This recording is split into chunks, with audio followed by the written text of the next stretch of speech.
and I like to share a beautiful thing for our family that within 3 days, only for first video, we have crossed number of 85 subscribers, and really I'm happy, and I like to thank to all those my supporters, my contributors, my lovers who contributed, supported, and loved so much for building this family. So thank you very much once again, and I hope you will help me to build a bigger and biggest community in the world. So let it be. These are the future things. So let's come to our point. And today we are going to discuss the plans, subject-wise plans, strategies. So let's come to our point. That today we are going to discuss strategies about chemistry, physics, and biology. So firstly we will discuss chemistry. So जैसे कि आप सभी को पता है कि chemistry के 3 part होते हैं, फिजिकल, ऑर्गेनिक और इनऑर्गेनिक. सो फिजिकल का इस साल जो अपडेटेड सिलेबस आया सीबीएसई के ऑफिशियल वेबसाइट से, उसके हिसाब से सॉलिड स्टेट जो पिछले साल रिमूव हो गया था, इस साल फिर से ऐड हो गया. सब चैप्टर वाइज भी डिस्कस करेंगे.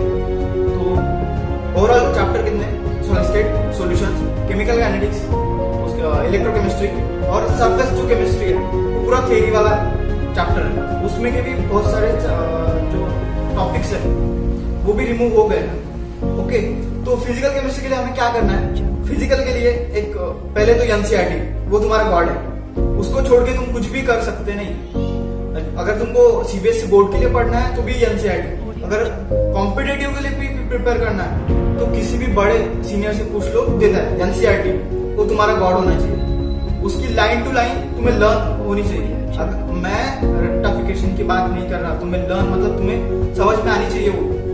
तो ये हो गया फिजिकल केमिस्ट्री की बात. अब आते हैं इनऑर्गेनिक केमिस्ट्री. इनऑर्गेनिक केमिस्ट्री का कैसा है? जो आज रिएक्शन की हमने, उसका कलर रेड है, तो 10 साल पहले भी वही था, 10 साल बाद भी वही होगा. तो आपको इनऑर्गेनिक केमिस्ट्री सब्जेक्ट की तरह नहीं, उसको फैक्ट की तरह पढ़ना है.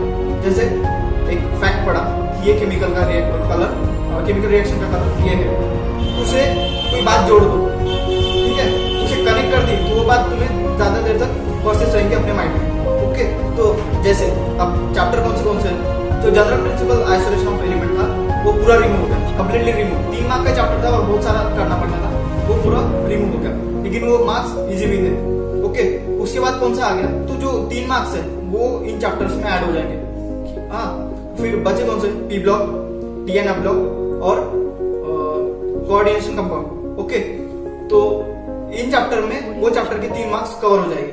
जैसे पी ब्लॉक हाईएस्ट वेटेज वाला था, पहले भी था अभी भी है. तो फिर हमें करना क्या है? वेटेज वाइज स्टडी करनी है. तो पी ब्लॉक, डीएनएफ ब्लॉक और फिर उसके बाद कोऑर्डिनेशन कंपाउंड. जैसे केमिस्ट्री में 3 पार्ट है, वैसे इसके भी 3 पार्ट समझ लो और वैसे वैसे वेटेज वाइज स्टडी करते जाओ. ओके, अब बात आई ऑर्गेनिक की. और देखिए जो फर्स्ट पार्ट आता है जिसमें फिजिकल और इनऑर्गेनिक आता है वो होता है 42 मार्क्स का. और जो सेकंड पार्ट है जो ऑर्गेनिक, ओनली सिंगल डे, वो है 28 मार्क का. तो ऑर्गेनिक आपके लिए बहुत इंपॉर्टेंट है. और अगर आपको 100 में 100 लाना है टॉप, तो आपको ऑर्गेनिक करनी ही पड़ेगी, उसके सिवा कोई ऑप्शन नहीं है. क्योंकि ऑर्गेनिक बहुत लोगों को, जैसे हमारे बैच में ऑर्गेनिक के नाम से बच्चे डरते थे. ऑर्गेनिक केमिस्ट्री आपको अच्छी करनी होगी तो 11 के तो लास्ट के 2 चैप्टर है, जैसे जीओसी है जिसे हम जनरल ऑर्गेनिक केमिस्ट्री, या फिर आपके जो टेक्स्ट बुक में है general principles and techniques in organic chemistry ये नाम से, और जो हाइड्रोकार्बन है वो आपको अच्छे से लर्न करने पड़ेगा. अगर उसके कंसेप्ट आपको क्लियर है तो फिर ये 12 की ऑर्गेनिक आपको इजी लगेगी. और ऑर्गेनिक केमिस्ट्री की ना ऐसी लिंक होती है कि ये चैप्टर के बाद आप सेकंड चैप्टर ही करोगे, उसके बाद थर्ड ही करोगे. अगर आप फर्स्ट करोगे तो उसके बाद लास्ट करोगे तो आपको ऑर्गेनिक कभी नहीं जमना. तो ऑर्गेनिक कैसे क्लियर होती है? जैसे जैसे आप प्रैक्टिस करोगे वैसे वैसे, जैसे कोई भी रिएक्शन है उसको आप लिख के देखोगे तो आपको उसकी रिएजेंट, टेम्परेचर सब पता चलेगा और उससे प्रोडक्ट क्या निकलता है, फिर प्रोडक्ट की लिंक. तो ऑर्गेनिक के क्वेश्चंस भी ऐसे ही आते हैं.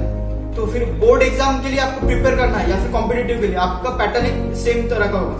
First chapter, second, third and continue. Okay, ये हो गया ऑर्गेनिक केमिस्ट्री के बारे. अब ओवरऑल जब हम केमिस्ट्री की बात करेंगे तो आपको क्या करना है? एक प्लान और एक स्ट्रेटेजी. तो आपको पहले तो एनसीईआरटी, वो आपकी गॉड है. तो आप हर बार मतलब आपके एग्जाम भी शुरू है तो आप एनसीईआरटी थोड़ी पढ़ने बैठोगे, तो आपके लिए उसको नोट्स बनाना ही पड़ेगा. जैसे एक चैप्टर पढ़ा, उस चैप्टर से 10 पेज के नोट्स बना लो एक बुक में। फिजिकल के लिए अलग, इनऑर्गेनिक के लिए अलग और ऑर्गेनिक के लिए अलग। ओके, अब फिजिकल केमिस्ट्री की बात करेंगे तो उसमें कैसे करना है। अब एनसीईआरटी पढ़ा, उसके बाद आपको एक चैप्टर को 10 पेज में कवर करना है। ओके, वैसे आपने सेकंड चैप्टर पढ़ा 10, वैसे आपके 5 चैप्टर है, 50 पेज में आपकी फिजिकल हो जाएगी। ओके, ये फर्स्ट टर्म के लिए बता रहा हूँ। वैसे इनऑर्गेनिक, वैसे ऑर्गेनिक। ओके, अब सेकंड टाइम में क्या करें, जब आप टेक्स्ट बुक पढ़ोगे, टेक्स्ट बुक के बाद आप आपके नोट्स पढ़ोगे, तो नोट्स के जो 10 पेज है उसको 5 करना है, तो आपकी 50 की कितने में हो गई, 25 पेज में अब नोट्स हो गई। ओके, वैसे सेम पैटर्न, तो 25 पेज 5 पेज पर इस चैप्टर। ओके, वैसे फिर लास्ट जब आपकी सेकंड पीरियड चालू होगी तब आपको उस 5 पेज को भी 2 पेज में लाना है, तो आपके अब 10 पेज में पूरी फिजिकल, 10 पेज में इनऑर्गेनिक और 12-14 पेज में ऑर्गेनिक पूरी आ जाएगी। तो एक बुक में आपकी केमिस्ट्री फुल ओके हो जाएंगे, क्योंकि मुझे नहीं लगता कि आप इतने भी कमजोर हो गए कि 5-6 बार एक ही एक पढ़ने के बाद आपको याद ना हो जाए। ओके, तो ये होगी डिटेल स्ट्रेटजी अबाउट केमिस्ट्री। तो अब आते हैं हम बायोलॉजी और फिजिक्स के बारे में। तो पहले बायोलॉजी का क्या है, थोड़ा रिमूव हुआ है, ज्यादा कुछ उसमें डिफरेंस नहीं, लेकिन जो भी हुआ है वो सीबीएसई बोर्ड के लिए हुआ है। जो नीट आप दोगे, नीट में बायोलॉजी 360 मार्क्स, वो तो आपका बोर्ड होना चाहिए। तो 11th and 12th का एनसीईआरटी आपका क्लियर होना चाहिए, point to point, line to line, word to word. Okay, तो वैसे ही आप सीबीएसई बोर्ड के लिए तो आपको सिर्फ 12th करना पड़ेगा, जैसे केमिस्ट्री का था वैसे कोई कनेक्शन नहीं है। तो अब बायोलॉजी में आ गए, तो बायोलॉजी का first word to last word, each and every line, each and every word you have to understand, not to रट्टा।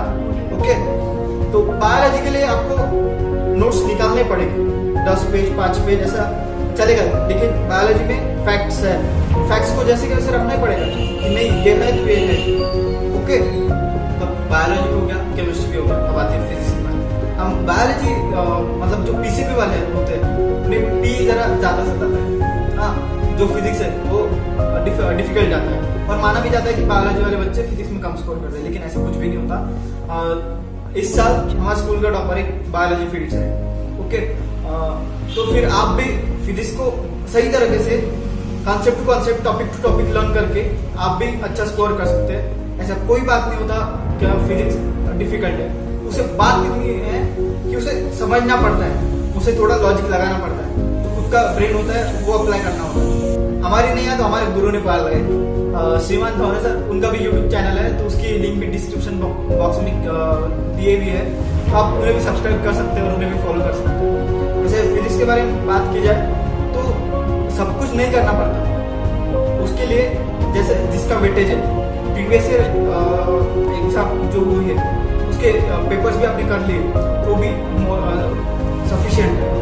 ओके, तो फिजिक्स में भी अब एक आइटम चैप्टर पूरा कंप्लीटली रिमूव हो गया, और जो ड्यूअल नेचर रेडिएशन मैटर था उसमें कभी सबसे डेविस एंड जर्मर एक्सपेरिमेंट वो भी रिमूव हो गया, तो दम बचा ही नहीं, किसी भी उसका भी दम निकल गया।